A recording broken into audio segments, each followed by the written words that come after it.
Nitrogen.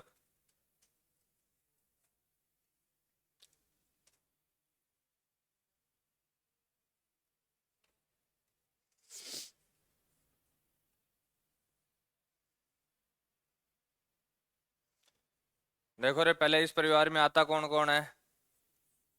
Nitrogen के बाद phosphorus के बाद आर्सेनिक, आर्सेनिक के बाद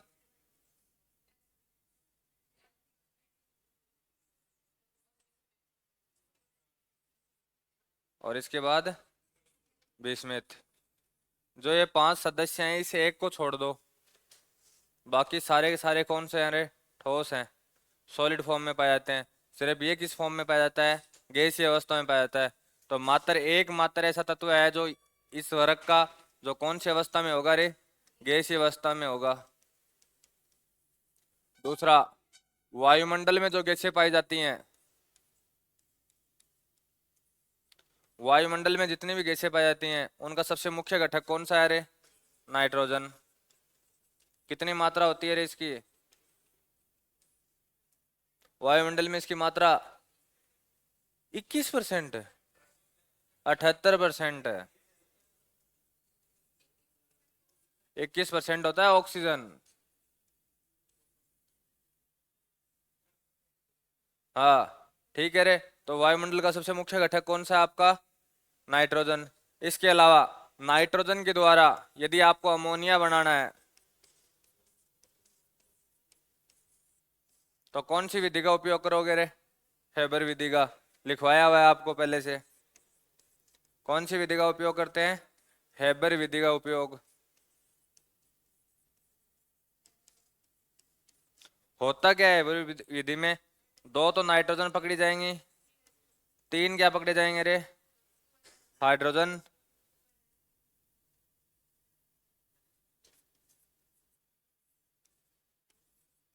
200 एटीएम पर अभिक्रिया करवाई जाएगी किसकी उपस्थिति में? Fe and MO, molybdenum. ठीक है, और आपको क्या मिल जाएगा रे? 2NH3। ये आपको अमोनिया यहाँ से क्या हो जाएगी? प्राप्त हो जाएगा। क्या मिल गया तेरे को?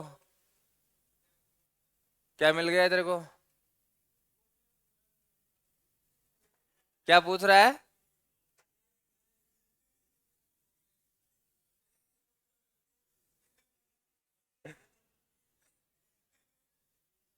रूममेट या रूम? अरे तुम दोनों को रूम क्यों चाहिए? तेरे को चाहिए? अच्छा।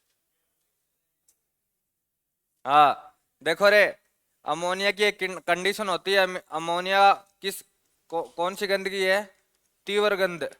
जब अमोनिया कहीं से भी मुक्त होगी तो आपको पहले से ही पता चल जाएगा कि कौन सी गैस है रे? अमोनिया गैस है। ठीक है, तो कौन किस विधि के द्वारा बनाते हैं इसको? हैबर विधि के द्वारा। देखो नाइट्रोजन के जितने भी यौगिक हैं आपके लिए सबसे महत्वपूर्ण है। पहला, ammonia NH3, HNO3, N2O, NO2 and NO। ये सारे के सारे सबसे महत्वपूर्ण यौगिक है अपने लिए। ठीक है, कोई ना कोई एक क्वेश्चन यहाँ से क्या होता रहे? बन जाता है। ये अपन ने इसकी बात कर ली है, कौन सा आपका? अमोनिया। तो इसका सबसे पहला क्वेश्चन तो क्या होगा कि कहाँ से बनता है? ये हैबर विधि के द्वारा बनते हैं। ठीक है, आपको बस एक चीज याद रखनी है कि अमोनिया को बनाते समय कौन से तत्वों का प्रयोग किया जाता है? Fe एंड MO, मोलिब्डेनम का प्रयोग किया जाता है।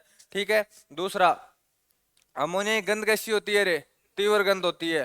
ठीक है, ये आगे जस्ट आगे इसकी हेडिंग लगवाएंगे। ये कौन सा अम्ल है? नाइट्रिक अम्ल है। कौन सा अम्ल है रे? नाइट्रिक अम्ल। इसका नाम नाइट्रोजन डाइऑक्साइड, नाइट्रोजन नहीं, नाइट्रोजन ऑक्साइड। ठीक है, और ये क्या आपका? Nitrogen dioxide. और ये कौन सा है?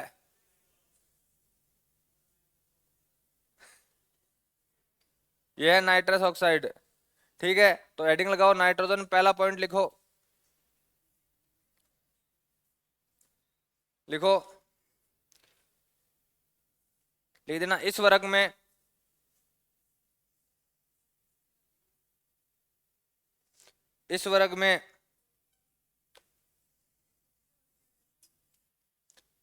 केवल नाइट्रोजन गैसीय अवस्था में पाई जाती है।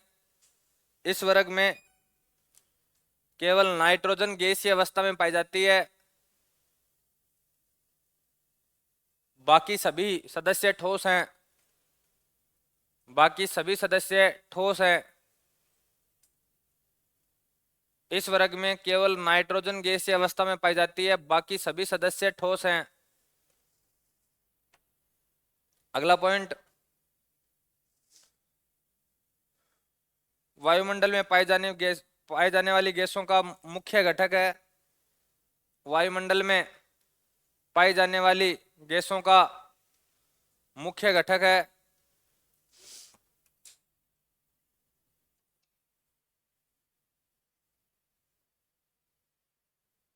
कोष्टक में लिख दो 78%। वायुमंडल में पाई जाने वाली गैसों का क्या है रे, मुख्य घटक है, कितना परसेंट पाई जाती है, 78%। देखना रे, वायुमंडल में कितनी मात्रा है, 78%। ऑल ओवर मात्रा 78% नहीं है इसकी, कि आप ये सोचो कि पृथ्वी पे सब में मिला के इसकी 78% है, नहीं, केवल और केवल वायुमंडलीय गैसों में इसकी मात्रा कितनी होती है, 78% होती है। अगला पॉइंट लिखना, लिख देना नाइट्रोजन के द्वारा अमोनिया का निर्माण,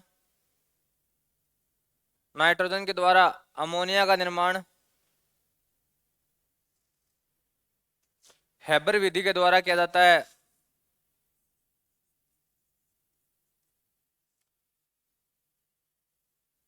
नाइट्रोजन के द्वारा अमोनिया का निर्माण हैबर विधि के द्वारा किया जाता है, ये हैबर विधि लिख दो।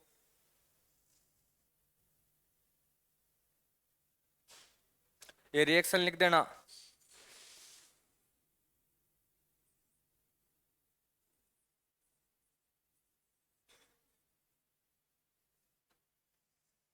N2+3H2 200 ATM का दाब होना चाहिए, 673 केल्विन का तापमान होना चाहिए, साथ में कौन उपस्थित होना चाहिए रे, Fe एंड MO। ठीक है, तब आप इसको क्या बना सकते हो, अमोनिया बना सकते हो।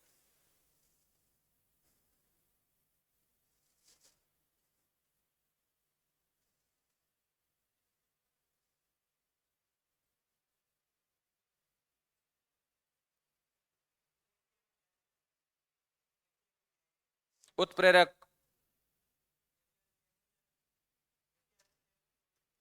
उत्प्रेरक हैं, अभिक्रिया में भाग नहीं ले रहे, अभिकारक यही है, रिएक्टेंट यही है, प्रोडक्ट ये है, ये सिर्फ और सिर्फ इस अभिक्रिया को क्या कर रहे हैं रे, उत्प्रेरित कर रहे हैं, यहाँ ये इसमें भाग नहीं ले रहे हैं।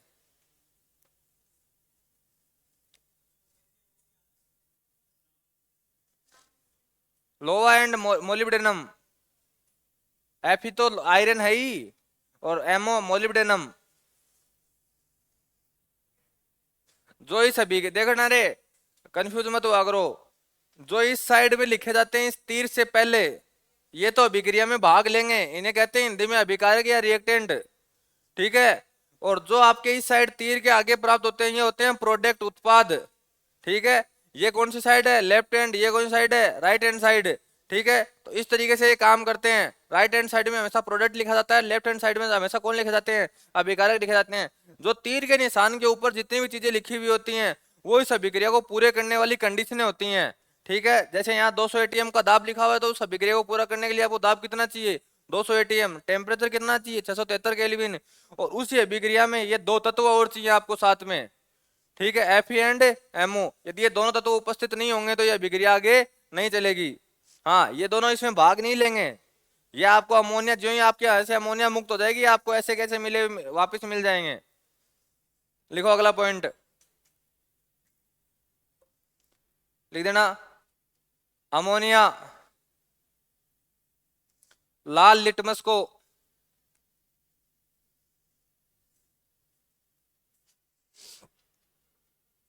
अमोनिया लाल लिटमस को नीले में परिवर्तित कर देती है। अमोनिया लाल लिटमस को नीले में परिवर्तित कर देती है। अरे लाल कोई नीले में परिवर्तित कर रहा है तो वो क्या है, क्षार, पक्का। एक बार सोच लो, कंफ्यूज होते हो ना आप इसमें, इसकी एक ट्रिक बताता हूं आपको याद करने की। ये क्या है, अम्ल, अम्ल क्या करते हैं, अरे नीले को लाल, सबका पहला पहला अक्षर निकाल दो रे, इसका ए, इसका नी, और उसका न अनिल। इससे याद रख लो, एक याद रह जाएगा, दूसरा ऑटोमेटिक उल्टा हो जाएगा उसका। अर्थात अनिल यानी ऐसे क्या हो जाएगा आपका अमल, किस में कन्वर्ट कर रहा है, नीले से लाल। एक को याद रख लो, दूसरा ऑटोमेटिक आपको याद रह जाएगा। तो अमल हमेशा किसको किस में करते हैं, नीले को लाल में, तो पीछे वाला उल्टा किसको कर देगा, लाल को नीले में। ठीक है, अगला पॉइंट लिख देना, द्रव अमोनिया का उपयोग, द्रव अमोनिया का उपयोग प्रशीतक के रूप में किया जाता है। कल भी आया था एक बार ये, कल किसके लिए आया था, कार्बन डाइऑक्साइड के लिए, कि कार्बन डाइऑक्साइड का उपयोग कहाँ करते हैं अपन, प्रशीतक के रूप में करते हैं। और दोबारा अभी द्रव अमोनिया होती है, ये भी क्या होती है, ठंडी होती है। ठीक है, तो इसका उपयोग भी कहाँ करते हैं, प्रशीतक के रूप में करते हैं। नाइट्रोजन की कोई वैलेंसी बताओ रे, कितनी होती है।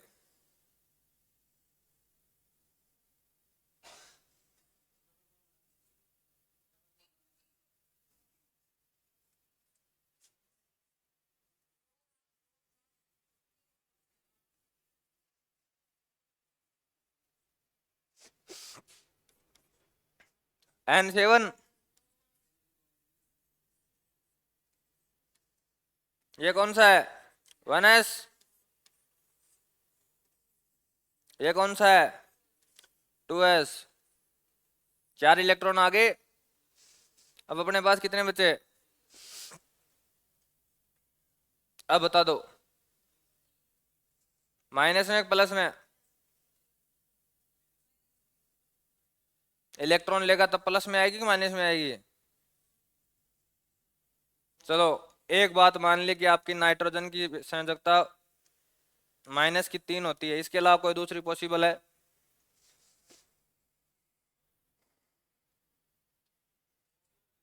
कौन सी, सिर्फ 3 ही दे सकता है।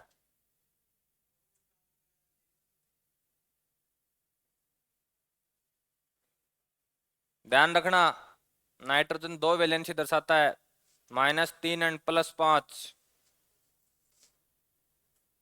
ये तीनों त्याग देगा और साथ में ये भी त्याग देगा। कैसे, आपको याद हो तो मैंने संयोजकता में एक परिभाषा लिखवाई थी कि संयोजी कोष में उपस्थित इलेक्ट्रॉन की संख्या उसकी क्या कहलाती है, वैलेंसी कहलाती है। संयोजी कोष कौन सा है, ये पूरा है। ठीक है, तो कई बार मैंने आपको एक बार कहा था ना कि कई बार डाई उप सहसंयोजी बंध बनाने के लिए एक एक तत्व पूरे के पूरे अपने इलेक्ट्रॉन त्याग के क्या कर देता है, दूसरे को दे देता है। उस कंडीशन में जब ये ऑक्सीजन के साथ अभिक्रिया करेगा ना, तो ऑक्सीजन को कितने इलेक्ट्रॉन चाहिए, 2। ठीक है, तो जब एक्स्ट्रा ऑक्सीजन आती है ना, तो ये उठा के इस वाले ब्लॉक के दोनों इलेक्ट्रॉन क्या कर देता है, उसको त्याग देता है पूरे के पूरे, तो वहां कोवेलेंट बॉन्ड बन जाएगा। ठीक है, उप सहसंयोजक बंध बन जाता है। इसलिए यहाँ ध्यान रखना कि नाइट्रोजन की 2 संयोजकता पॉसिबल होती हैं, एक तो किसमें, -3 में, अर्थात ऋणायन की कितनी होती है, -3 होती है, और धनायन की कितनी होती है रे, +5 होती है। तो अगला पॉइंट लिखो, लिखना, नाइट्रोजन का धनायन, नाइट्रोजन का धनायन +5 तथा ऋणायन -3 होता है।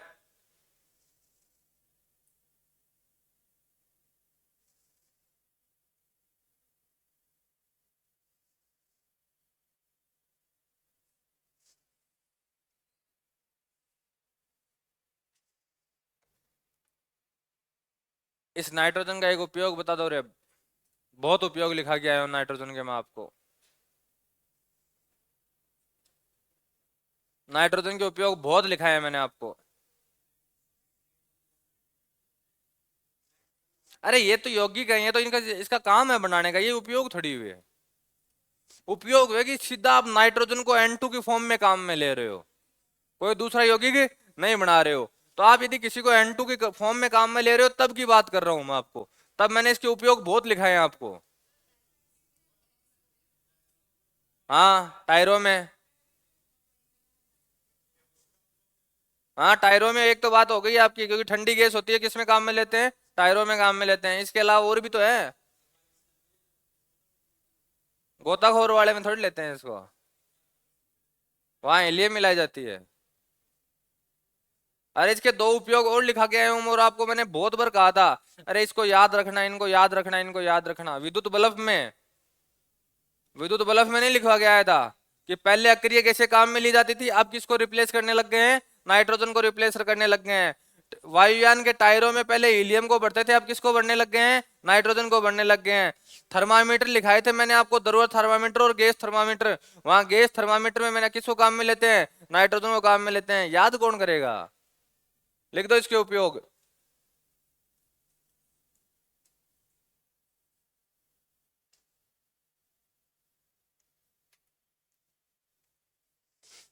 पहला लिख दो विद्युत बल्ब में,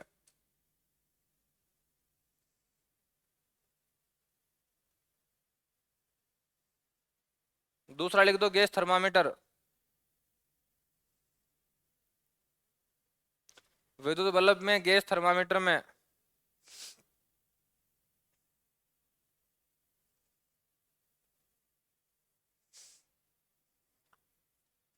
वाहनों के टायरों में, टायर ऑफ व्हीकल, वाहनों के टायरों में।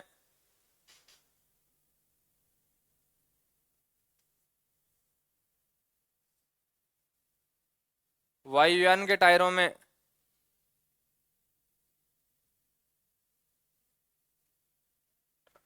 हाँ, एयरक्राफ्ट लिख दो, टायर ऑफ एयरक्राफ्ट।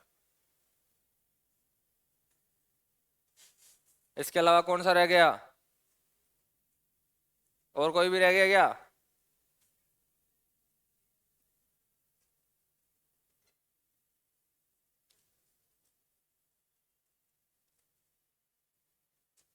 ठीक है, हाँ एडिंग लगाओ रे।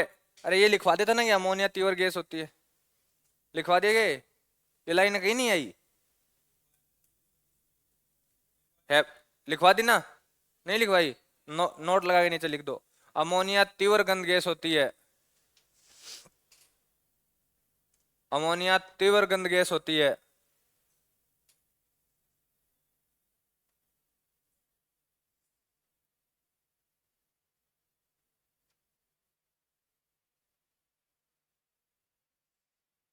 टॉयलेट नहीं होते, टॉयलेट जिनकी रेगुलर सफाई नहीं की जाती, वहां आपको एक स्मेल आती है ना, वो कौन सी है, अमोनिया है। ठीक है, तो ये कई बार क्वेश्चन आया जाता है कि टॉयलेट करने वाले स्थानों पे कौन सी गैस मुक्त होती है, तो कौन सी होती है, अमोनिया।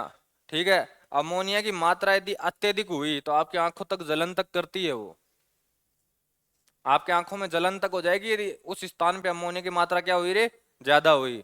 ठीक है, तो अगली हेडिंग लगाओ, नाइट्रिक एसिड, नाइट्रिक अम्ल, HNO3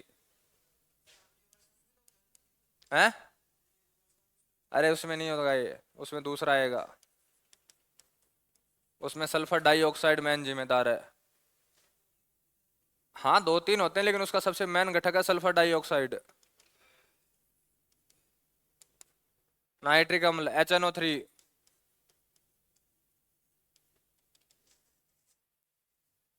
HNO3,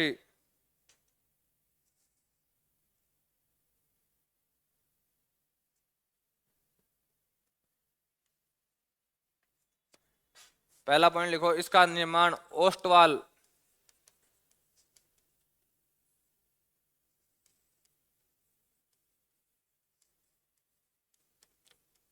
इसका निर्माण ओस्टवाल अभिक्रिया के द्वारा किया जाता है।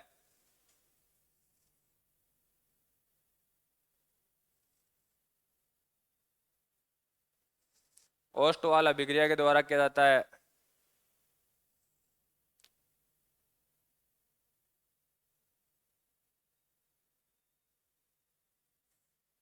इसी लाइन में चलने देना। इस अभिक्रिया में नाइट्रोजन की अभिक्रिया, इस अभिक्रिया में नाइट्रोजन की अभिक्रिया लेड की उपस्थिति में करवाई जाती है, पीबी, लेड की उपस्थिति में करवाई जाती है।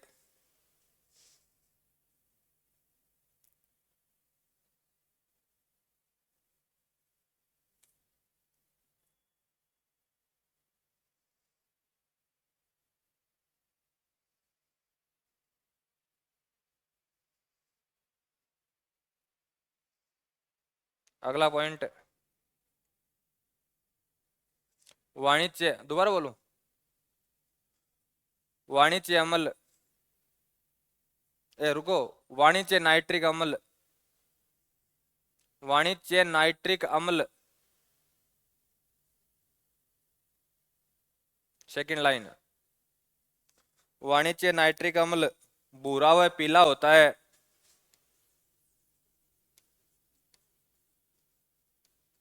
वाणिज्य नाइट्रिक अम्ल भूरा व पीला होता है क्योंकि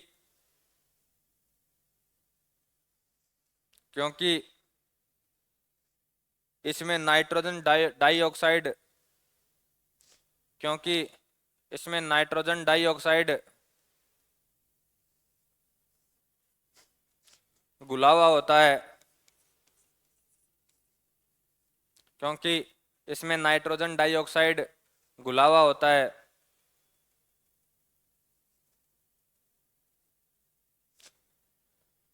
देखो, यदि जो अपन मार्केट में बेचा जाता है, वाणिज्य का अर्थ हो गया जहां भी किसी चीज के आगे वाणिज्य लिखा हुआ होता है, उसका अर्थ क्या होता है, मार्केट में जो चीज बेची जाती है वो किस फॉर्म में पाई जाती है। तो जब अपन इस अभिक्रिया के द्वारा इसको बनाते हैं, ठीक है, वाणिज्य के लिए किससे बनाया जाता है, ओसवाल्ट अभिक्रिया से बनाया जाता है। जब इसके द्वारा बनाया जाता है इसको, ठीक है, तो क्या करते हैं कि जब आप इसके जो NO3 जो NO2 है, नाइट्रोजन डाइऑक्साइड, ये क्या होती है, HNO3 के साथ घुल जाती है, पूरी तरीके से बाहर मुक्त नहीं होती। और जब ये नाइट्रोजन डाइऑक्साइड है ना, ये खुद क्या है, भूरे कलर की है। ये कौन सा कलर की है, भूरे कलर की है। तो जब इसमें घुल जाएगी ये, तो ये वो अपना रंग किसको दे देगी, इसको दे देगी। इसी कारण जो आपका ये जो नाइट्रिक अम्ल होता है, ये कौन से कलर का होता है, भूरे और पीले कलर का होता है। इस नाइट्रिक अम्ल की आप में से कोई सुनार है, सुनार, कोई नहीं है, जो ज्वेलरी का काम करते हो, किसी ने ज्वेलरी का काम करते हुए देखा है, देखा है, भट्टी के ऊपर, ऐसे वो टुक टुक छोटा मोटा काम नहीं, भट्टी देखी है, देखना। ये जो नाइट्रिक अम्ल होता है ना, ये सोने के और चांदी के साथ क्रिया नहीं करता है रे। आप इसमें सोना और चांदी डाल दो, ये सोना और चांदी इसमें क्या रहेंगे, पड़े रहेंगे, क्रिया नहीं करेगा। इसी कारण इस अमल का उपयोग इन दोनों को शुद्ध करने में किया जाता है रे। जब भी गलाने की प्रक्रिया संपन्न होती है तो किसके द्वारा संपन्न कराई जाती है, नाइट्रिक अम्ल के द्वारा। जब सोना और चांदी को दोनों आपस में मिल जाते हैं, ठीक है, तो क्या होता है कि ये सोने के साथ तो बिल्कुल भी क्रिया नहीं करेगा, ये सोने को तो पूरी तरीके से क्या कर देगा, अलग कर देगा, किससे, चांदी से। और चांदी होती है ना, चांदी वो किस में घुल जाती है, नाइट्रिक अम्ल में घुल जाती है। और जब ये नाइट्रिक अम्ल ठंडा होगा वापिस, ठीक है, तब ये चांदी अपनी वापिस अवस्था में आ जाएगी, तब चांदी को क्या कर लिया जाता है, अलग कर लिया जाता है। कभी यदि आपको काम पड़े और सोना और ऐसा कोई आभूषण बनवाया हुआ हो, जैसे चांदी का आभूषण हो, उसके ऊपर सोने की प्लेट चढ़वाई हुई हो, ठीक है, और आप उसको अलग करवाना चाहते हो, सोने को और चांदी को, तो आपको देखो ना, सोना तो अगला तुरंत दे देगा, लगभग 1-1.5 घंटे बाद में। चांदी आपको ये कहेगा कि 3-4 दिन बाद में मिलेगी। कारण क्या होती है कि चांदी उस टाइम पे क्या किस में घुल जाती है, नाइट्रिक अम्ल में घुल जाती है, और इसको अपनी सामान्य अवस्था में आने में क्या लगता है रे, टाइम लगता है।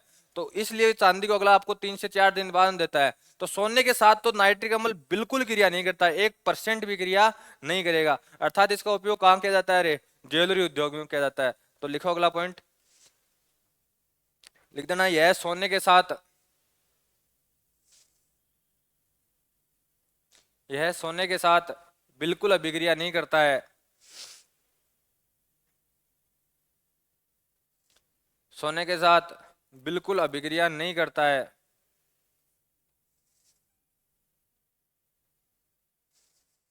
इसलिए इसका उपयोग, इसलिए इसका उपयोग, लास्ट ही लास्ट वाली लाइन, इसलिए इसका उपयोग सोने व चांदी को शुद्ध करने में किया जाता है। सोने व चांदी को शुद्ध करने में किया जाता है।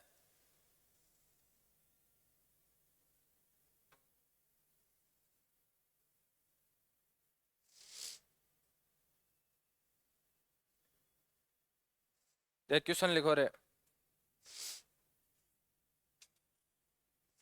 लिखो, अमोनियम हाइड्रोक्साइड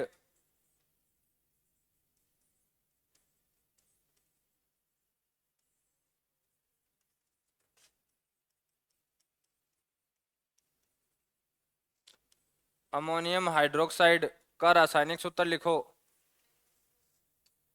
NH4OH। तो नीचे आंसर लिख दो NH4OH। और इसी का दूसरा नाम है रे विंडो क्लीनर। अपन कांच वाच साफ करते हैं, कांच वाच साफ करते हो, वो कुलीन आती है नीले कलर की या अलग अलग कलर की आती है, उसमें क्या पाया जाता है? Ammonium hydroxide. ये अभी जो 3 क्वेश्चन लिखवाऊंगा, ये तीनों क्वेश्चन आपके एग्जाम में आए हुए हैं रे एसएससी में। पहला, अब दूसरा लिखो। लिखो अमोनियम फॉस्फेट। अमोनियम फॉस्फेट का रासायनिक सूत्र लिखो। अमोनियम फॉस्फेट का रासायनिक सूत्र, chemical formula of ammonium sulphate. हाँ, फॉस्फेट फॉस्फेट। फॉस्फेट का फॉर्मूला मैं आपको बता देता हूं पहले, फिर आप जोड़ तोड़ आप कर लो। PO4 है।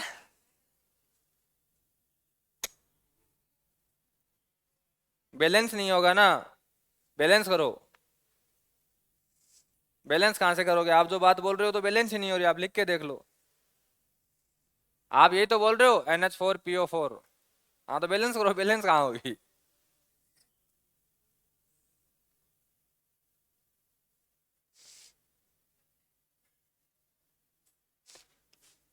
आंसर लिख दो रे, NH4 कोष्टक 3 PO4।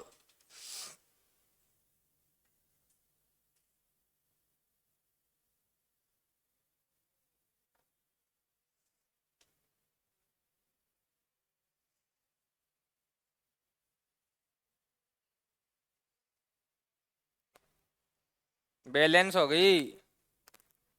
3 और 3, ये 3 इसलिए लगाया मैंने इसके कोष्टक के आगे। कैसे होती है? क्यों?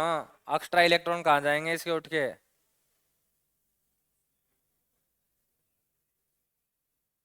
हाँ रे, अगला क्वेश्चन लिखो। लिखो अमोनिया में, ये क्वेश्चन मिलेगा आपको नाइट्रिक अम्ल से एक दूसरी लाइन ऊपर। अमोनिया में नाइट्रोजन तथा हाइड्रोजन का द्रव्यमान का अनुपात कितना? तेरे को कल भी मैंने कहा था, मैं क्वेश्चन बोलता हूं तो पहले क्वेश्चन को सुन लिया करो, फिर किया करो। अमोनिया में नाइट्रोजन व हाइड्रोजन का द्रव्यमान अनुपात बताओ।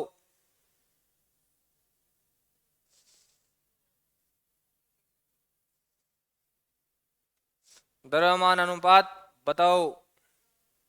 और इस क्वेश्चन के ऊपर लिखो रे SSC CGL ट्राई फर्स्ट 221।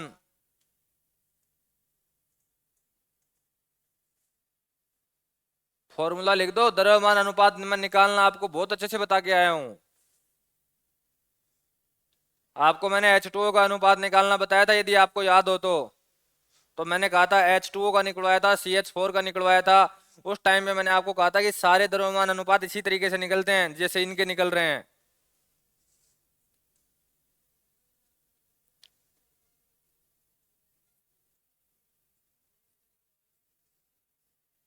अभी तो देख के बोल रही है, मैं फिर ये पूछूंगा ये आया कहां से? 7 अनुपात। वेरी गुड, वाह। पूरी मेहनत पे पानी फेर दिया पढ़ाई भी पे। अमोनिया का फॉर्मूला NH3, नाइट्रोजन का द्रव्यमान, नाइट्रोजन का द्रव्यमान 14, और इसका 3, क्योंकि एक का एक होता है तो 3 के कितने हो जाएंगे? 3, तो अनुपात कितना हो गया? 14:3। तो 7 बोले थे आपने, 7 इसका परमाणु क्रमांक होता है। हाँ, 2 से गुणा करना में, अभी मैं यहाँ पहला ऑप्शन देता है वो 7:3 ही देता है यहाँ पे। अरे आपको मैंने बहुत बार समझा दिया है कि जैसे इसका अनुपात निकालना हो, कितना आएगा रे? 14, और इसे कितना है? 32। दोनों का सरल अनुपात निकाल लो, 7:16। तो ये इसका आंसर हो गया। बस आपको इतना ध्यान रखना है अगला बोल कैसे रहा है। जैसे मान लो इसका एक आंसर और पॉसिबल है, जब मैं दोनों का क्रम चेंज कर दूं। मैंने अभी क्या बोला, नाइट्रोजन और हाइड्रोजन का द्रव्यमान अनुपात बताओ, तो 14:3 है। ऐसे ही मैं उल्टा बोल देता, हाइड्रोजन व नाइट्रोजन का द्रव्यमान अनुपात बताओ, तब आंसर कितना होता? 3:14। ये क्रम भी ध्यान रखना पड़ेगा आपको कि अगला पहले कौन से की बात कर रहा है।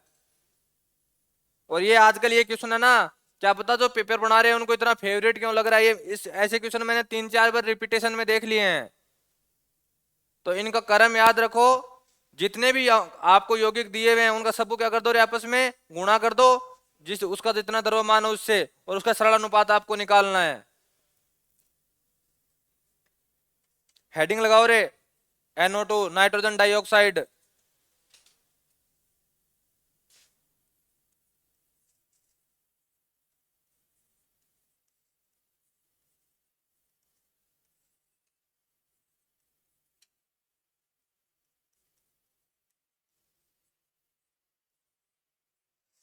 Nitrogen dioxide.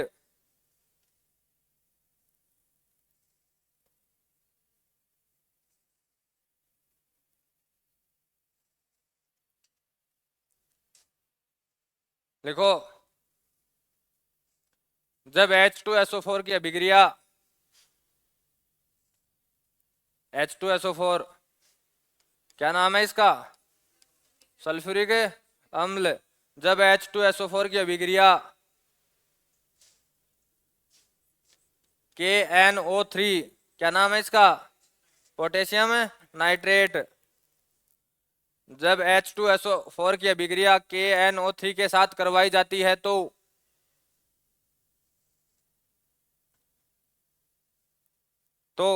NO2 गैस का निर्माण होता है। तब NO2 गैस का निर्माण होता है। जब H2SO4 की अभिक्रिया KNO3 के साथ करवाई जाती है तो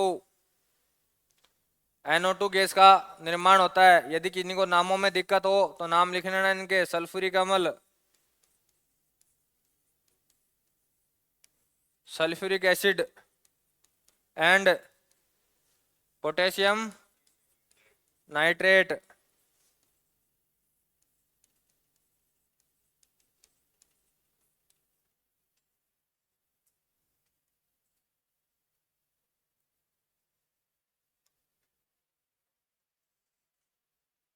अगला पॉइंट,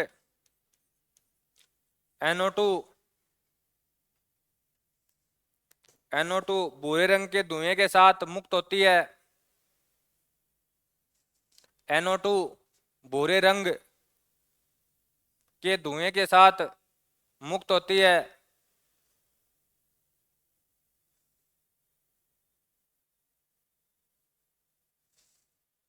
अगला पॉइंट, हरित गृह प्रभाव, हरित गृह प्रभाव का मुख्य घटक है। हरित गृह प्रभाव का मुख्य घटक है, क्या होता है रे? Green house effect.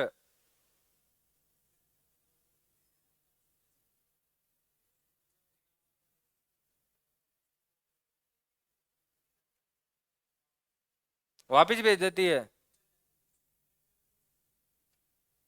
और कुछ है? कौन है? ग्रीन हाउस प्रभाव। अरे ये समझाने की कोशिश तो कर रहा है ना, तुम लोग तो ये भी नहीं करते, क्या दांत निकाल रहे हो? अभी ये क्या है, ये थोड़ी बहुत यही कहानी मेरे से सुना हुआ होता प्रकाश में तो ये पूरा डेफिनेट कर देता, इसको डिफाइन कर देता, लेकिन तुम लोगों को तो वो भी बात नहीं याद है। मैंने प्रकाश में और आपको तरंगों में सारी कहानी बताई थी कि ग्रीन हाउस प्रभाव की गैसें किस प्रकार से कौन सी किरणों को कहाँ कहाँ रिफ्लेक्टिव कर देती हैं। कौन सी गैसों करती हैं रे? किरणों करती हैं अरे सूर्य से आने वाली तो करती ही करती हैं, वो सबको ही पता है, और कहाँ से लाओगे। सूर्य से आने वाली जो किरणें हैं उनमें भी तो अलग अलग किरणें हैं, यूवी रेज, दर्शक किरण, आवृत किरण, कौन सी किरणों में करते हैं। हाँ यूवी रेज। यूवी रेज पृथ्वी पे आती तो अपन जिंदा होते क्या अब तक। इंफ्रा, आवृत किरणों को। मैंने आपको कहा था कि जब भी कहीं तापमान बढ़ाने की बात आ जाए तो किसको पकड़ के लाना है, अरे आवृत को पकड़ के लाना है, क्योंकि तापमान बढ़ाने का कार्य कौन करता है, केवल और केवल आवृत किरणें करती हैं। ठीक है, तो आवृत किरणों, ये NO2 है ना रे, ये उसको बाहर नहीं जाने देती है। ठीक है, तो पृथ्वी का टेम्परेचर क्या हो जाता है, बढ़ जाता है, जिससे ध्रुवों की बर्फ क्या हो रही है रे, पिघल रही है, और जिससे समुद्र के स्तर के आगे हैं, ऊंचे आ गए हैं। ठीक है, तो ये है आपका ग्रीन हाउस प्रभाव। कितना टेम्परेचर बढ़ चुका है अब तक, पृथ्वी का टेम्परेचर अब तक कितना बढ़ चुका है, 48 डिग्री। जिस दिन 48 डिग्री बढ़ जाएगा ना, उस दिन धरती का ऐसा कोई कोना नहीं बचेगा जो समुद्र में ना डूब जाए।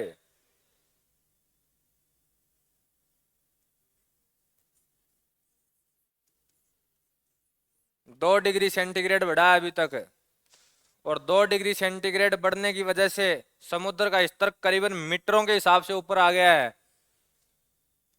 आपका इधर यूरोप के पास में एक देश है, उसने तो अपनी बाउंड्री बना रखी है, यदि उस दीवार को तोड़ दिया जाए आज के दिन तो वो देश आधे से ज्यादा डूब जाएगा। ऐसी हालत है फिलहाल। तो ये आपका नाइट्रोजन, इसमें एक पॉइंट और लिख दो रे, लिखो सुपरसोनिक विमान। सुपरसोनिक विमान NO2 को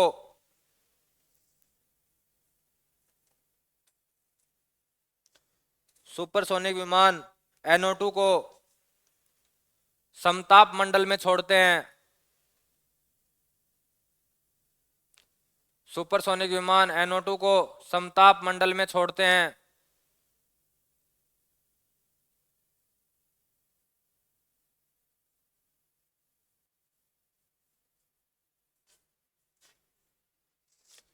इन तीनों के नाम एक साथ लिख लो रे, N2O, NO2 and NO।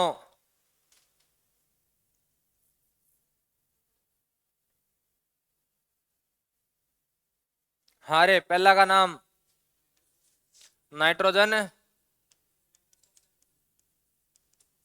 Oxide, दूसरे का नाइट्रोजन डाइऑक्साइड,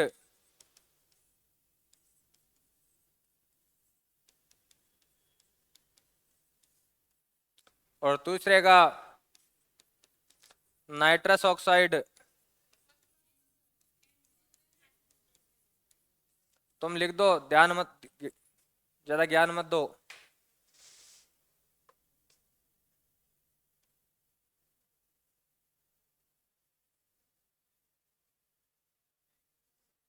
अरे इसका नाम दूसरा लाफिंग गैस।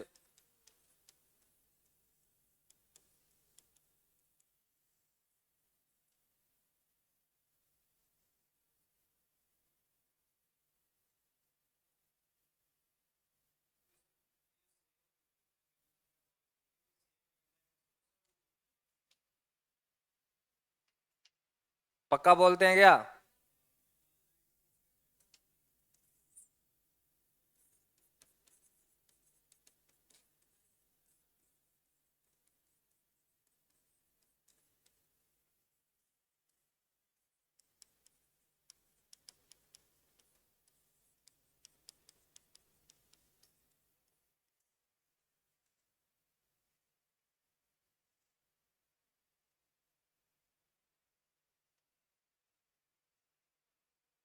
तुम में से एक दो जने पढ़ते हैं।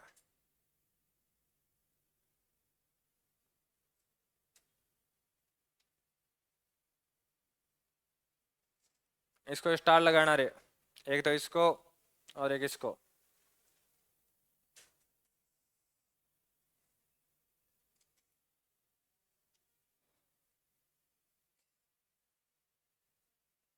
ये दोनों है ना बहुत बार आए हुए हैं एग्जाम में, जिसमें ऊपर वाला सबसे ज्यादा आया हुआ है।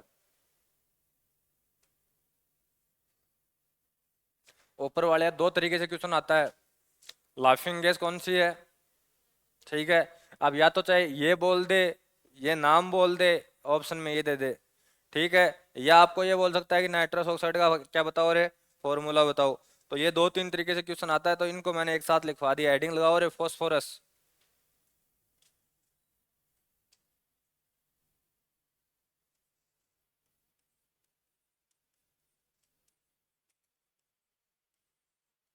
फॉस्फोरस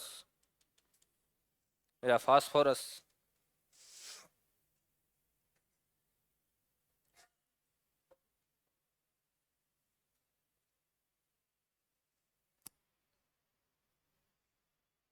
कैसा भी कैसा रिएक्टेंट है रे? अत्यधिक क्रियाशील, कम क्रियाशील?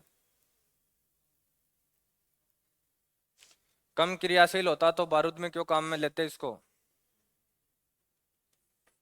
पहली बात, कैसा है रे ये? अत्यधिक क्रियाशील है, जिसी कारण क्या होता है, जब ये मिट्टी और चट्टानों में पाया जाता है तो कौन सी अवस्था में पाया जाता है रे? फॉस्फेट। किस अवस्था में पाया जाता है? फॉस्फेट अवस्था में पाया जाता है। ठीक है। दूसरी बात, फॉस्फोरस अत्यधिक क्रियाशील होने के कारण इसको जब संरक्षित करते हैं, रखते हैं, तो किसके साथ रखा जाता है रे इसको? जल के साथ रखा जाता है। किसके साथ रखा जाता है? जल के साथ। ठीक है। इसके अलावा इसके तीन रूप हैं रे फॉस्फोरस के। कौन कौन से? कलर के हिसाब से। पहला सफेद, दूसरा पीला लाल, और तीसरा काला। ठीक है। अब जिसको आप पीला बोलते हो ना, पीला बोलते हो, वो इसको बोलते हैं रे। कैसे? जब ये सफेद होता है ना, सफेद, ये ज्यों ही वायुमंडल के टच में आता है, ठीक है, तो तुरंत के तुरंत अपना कलर क्या कर लेगा? चेंज कर लेगा। इसी कारण इसको क्या बोलते हैं? पीला फास्फोरस भी बोलते हैं। तुरंत की तुरंत ये सफेद फास्फोरस किस में कन्वर्ट हो जाता है रे? पीले में कन्वर्ट हो जाएगा। तो लाल वाले का उपयोग कहाँ करते हैं रे? माचिस में। किसके साथ? अकेला फास्फोरस नहीं आता उसमें, उसमें साथ में एक चीज और मिलाते हैं, शीशा। शीशा मिलाएंगे तभी वो क्या होगा रे? स्पार्क करेगा। ठीक है। और काला फास्फोरस, ये सबसे एक तरीके से देखा जाए तो इन तीनों फास्फोरस में सबसे स्थायी फास्फोरस कौन सा है? काला फास्फोरस है। अंत रूप में इसी को धारण कर लेते हैं सारे के सारे। ठीक है। तो लिखो पहला पॉइंट। हाँ, दूसरा एक बात, एक पहले एक बात और बताओ, अपने शरीर में फास्फोरस कहाँ कहाँ पाया जाता है? चलो एक डायलॉग फिट आपका ऑडियो में, इसके अलावा बताओ। लो, एक जनों का दांतों नाम सुना मेरे को, दांतों में भी लिख देते हैं। और बोल दो। तंत्रिका तंत्र में। इसके अलावा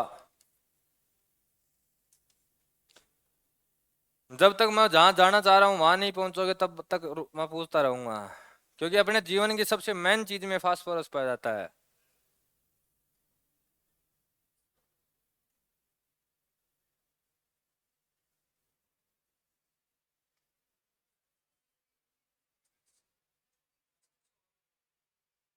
खोपड़ा सबसे मेन चीज है।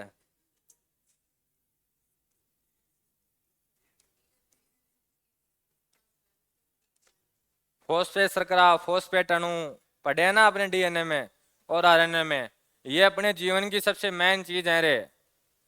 इनको बदल दो, आपका पूरा संरचना, आपका ढांचा बदल जाएगा। यदि पूरे शरीर को नियंत्रित कर रहा है तो ये एक मात्र ये दो धागे कर रहे हैं। किसके? डीएनए के। डीएनए है तब अपने गुण हैं। सारा खेल किसका है? इनका है। तो मानव के शरीर में हड्डियों में, दांतों में, तंत्रिका तंत्र में, और किस में रे? डीएनए और आरएनए में क्या पाया जाता है आपका? फॉस्फेट अणु पाया जाता है। अब लिखो पहला पॉइंट, यह अत्यंत क्रियाशील होते हैं। यह अत्यधिक या अत्यंत क्रियाशील होने के कारण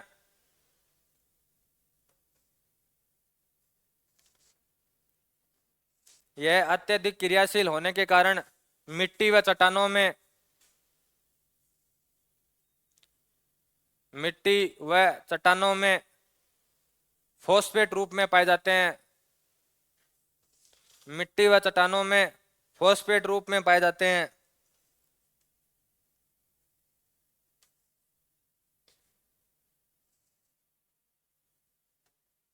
अगला पॉइंट, मानव शरीर में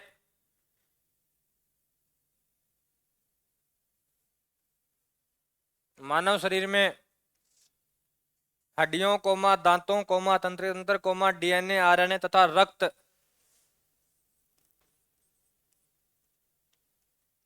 मानव शरीर में हड्डियों कोमा दांतों कोमा तंत्र तंत्र कोमा डीएनए आरएनए तथा रक्त में पाया जाता है।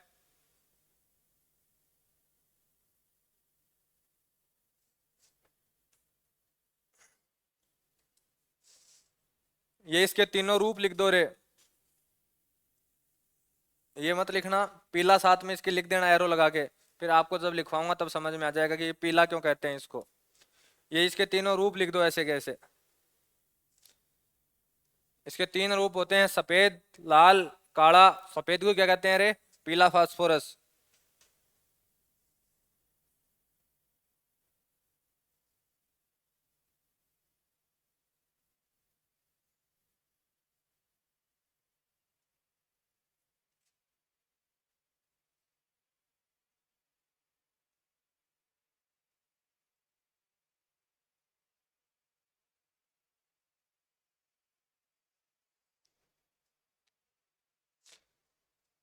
तीनों रूप लिख दिया तो हेडिंग लगा दो सफेद फास्फोरस, व्हाइट फास्फोरस।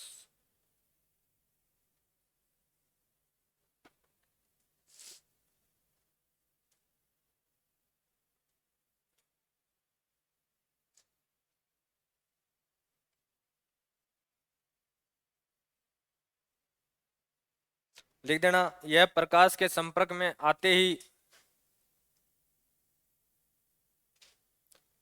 यह प्रकाश के संपर्क में आते ही पीले रंग में परिवर्तित हो जाता है। यह प्रकाश के संपर्क में आते ही पीले रंग में परिवर्तित हो जाता है।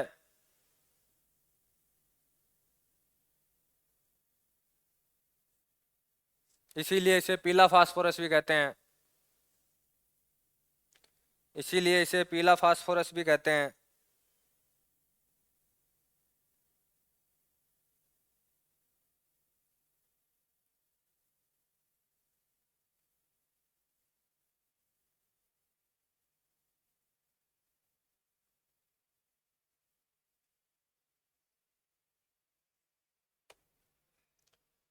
अगला पॉइंट, यह हवा में स्वतः जलने लगता है। यह हवा में स्वतः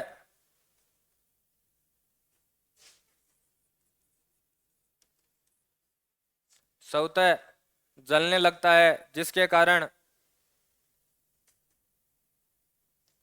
कारण इसे पानी में संरक्षित किया जाता है।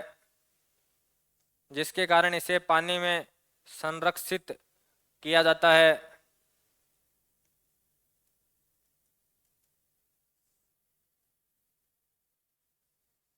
अगला पॉइंट, इसकी गंध लहसुन जैसी होती है।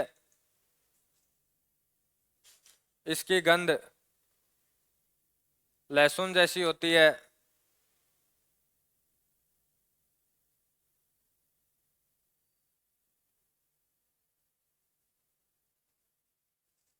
अगला पॉइंट, यह प्रकृति में जहरीले रूप में पाया जाता है। यह प्रकृति में जहरीले रूप में पाया जाता है।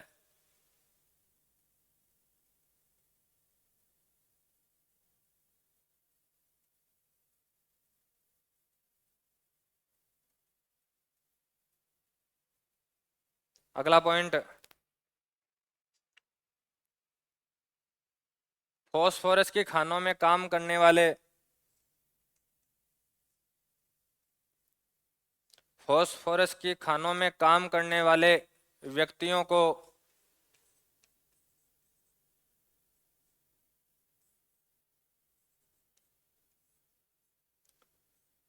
फॉस्सी जो रोग हो जाता है, फॉस्फोरस के खानों में काम करने वाले व्यक्तियों को फॉस्सी जो रोग हो जाता है, जिसमें फॉस्सी जो रोग हो जाता है जिसमें जबड़े जिसमें जबड़े की हड्डियों का जिसमें जबड़े की हड्डियों का क्षय होता है। क्षय कार समझ गए रे? टूटने लग जाती हैं धीरे धीरे खुद ही। जबड़े की हड्डी कौन सी है नीचे वाली? क्या नाम है इस हड्डी का? हैं? मैंडिबल। क्या नाम है रे? मैंडिबल। अपने शरीर की सबसे मजबूत हड्डी। यदि ये जिसकी टूट जाती है ना रे, इसको डॉक्टर जोड़ नहीं सकता, इसका कोई इलाज नहीं है। यदि ये टूट गई तो टूट ही गई, फिर उस व्यक्ति का जो नक्शा है वो क्या हो जाएगा? चेंज हो जाएगा। ठीक है, इसी कारण ये कभी भी नहीं जुड़ती है रे।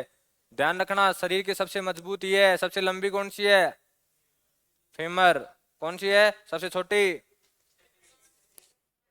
कितने नंबर की हड्डी है स्टेपीज?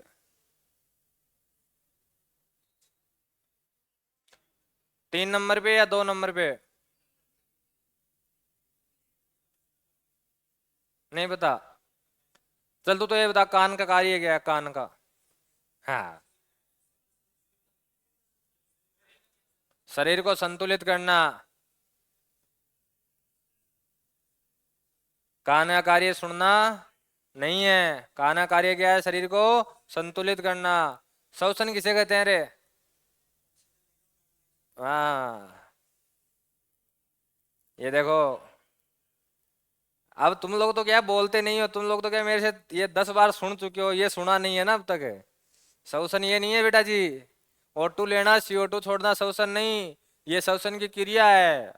श्वसन कहते हैं ग्लूकोज से O2 की उपस्थिति में माइटोकॉन्ड्रिया में जो ऊर्जा निकलती है उसे श्वसन कहते हैं। आगे से याद रखना। कोई भी आगे से बोले ना कान का कार्य सुनना है तो एक देना उसके, बोले सुनना नहीं है, संतुलित करना है। बहुत बार एग्जाम में क्वेश्चन आया हुआ है ये। कौन से द्रव्य के कारण संतुलित होता है कान का? कान अपना शरीर को संतुलित करता है।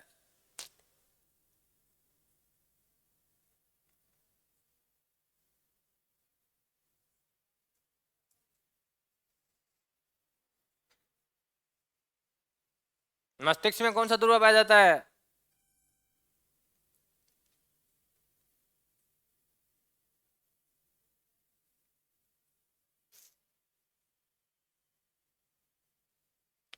तुम लोग पढ़ते हो? तुम तो नहीं पढ़ते, जो पढ़ते हैं। तुम्हारी बात तो क्यों करनी, तुम नहीं पढ़ते, जो पढ़ते हैं। हैं? ना, जो पढ़ते हैं और रेगुलर पढ़ते हैं, ठीक है, 5-6 घंटे कंटिन्यू पढ़ने के बाद में उनका शरीर सिर क्या हो जाता है? अरे भारी हो जाता है। भारी होने का कारण होता है कि आपके मस्तिष्क में एक द्रव्य पाया जाता है जिसका नाम है दूसरा द्रव्य। द्रव्य बोल रहा हूं, द्रव्य नहीं बोल रहा हूं, द्रव्य अर्थात इसमें कुछ सॉलिड पार्टिकल पाए जाते हैं साथ में। इसका वैसे कलर होता है रे सफेद। लगभग कैसा होता है रे? व्हाइट कलर का। लेकिन जो जो आप रेगुलर पढ़ते हो तो ये अपना कलर चेंज करके किस में कन्वर्ट हो जाता है रे? भूरे रंग में कन्वर्ट हो जाएगा। ठीक है, जो जो इस भूरे रंग वाले द्रव्य की मात्रा बढ़ेगी, आपका सिर कैसे होने लग जाएगा? भारी होने लग जाएगा। ठीक है, तो डॉक्टर की सलाह होती है कि व्यक्तियों को कुछ देर क्या कर लेना चाहिए? रेस्ट कर लेना चाहिए। इसको वापिस पूरा पूरा कन्वर्ट होने में 30 मिनट लगती है रे।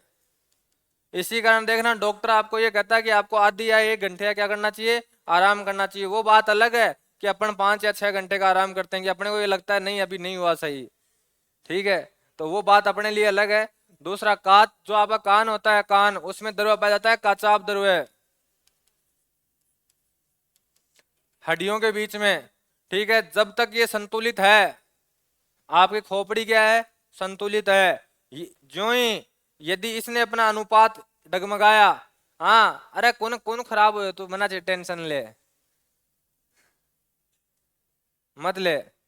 और तू जहां मार रहा है ना, कायदे से वहां मारने नहीं चाहिए शरीर पे, ना किसी के और के ना खुद के।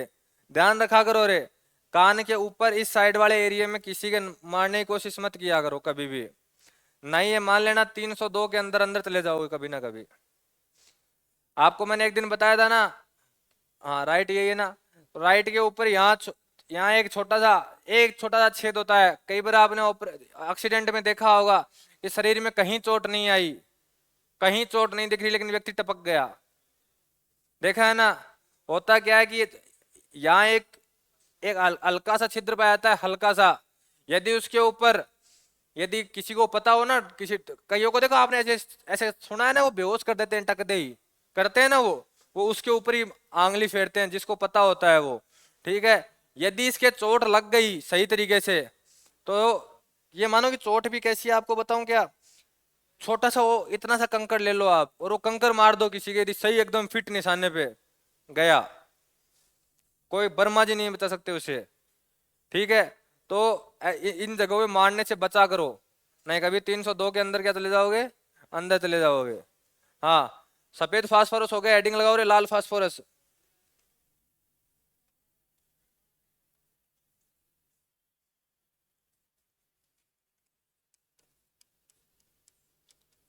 आपकी गर्दन कौन सी हड्डी पे टिकी हुई है रे? हैं? गर्दन कौन सी हड्डी पे टिकी हुई है? ये यहाँ वाली हड्डी कौन सी है, ये वाली है स्पाइनल कॉर्ड। फिर ये क्या है, आके अच्छा पूरी एक ही है। हाँ, कैसे कनेक्टेड है? तो शरीर का नक्शा मत बदल किसी का। देखो रे, स्पाइनल कॉर्ड तो यहाँ से लेके यहाँ तक है, जिसमें भी कितने जॉइंट हैं, करीबन 30 जॉइंट हैं। कितने जॉइंट हैं? 30। 30, 28, 30 और 32, 3 रेशियो रहते हैं।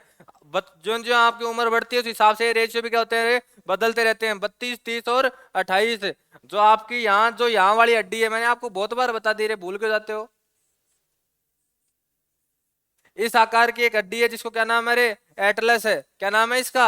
एटलस हड्डी। ठीक है, तो अपनी खोपड़ी यहाँ तक आने के बाद में रुक जाती है ना, इससे आगे नहीं आती। पीछे अपन करते हैं तो यहाँ रुक जाती है। ठीक है, इधर करते हैं तो ऐसे रुक जाती है, इधर करते हैं तो ऐसे रुक जाती है। वो कई बार वो फिल्मों में झटका देते हैं ना, ऐसे तोड़ने के लिए नाड़ को, वो एक तो ये तोड़ देता है और दूसरा क्या कर देता है रे, ये तोड़ देता है। तो आपकी जो गर्दन की जो पूरी मूवमेंट है, वो कौन सी हड्डी कंट्रोल करती है? एटलस। याद रखा करो रे, बहुत बार मैंने आपको या आज शायद तीसरे चौथी बार बता रहा हूँ आपको, ये हड्डी गर्दन की पूरी गति को कंट्रोल करने का कार्य करती है। लाल फास्फोरस को कल लिखेंगे।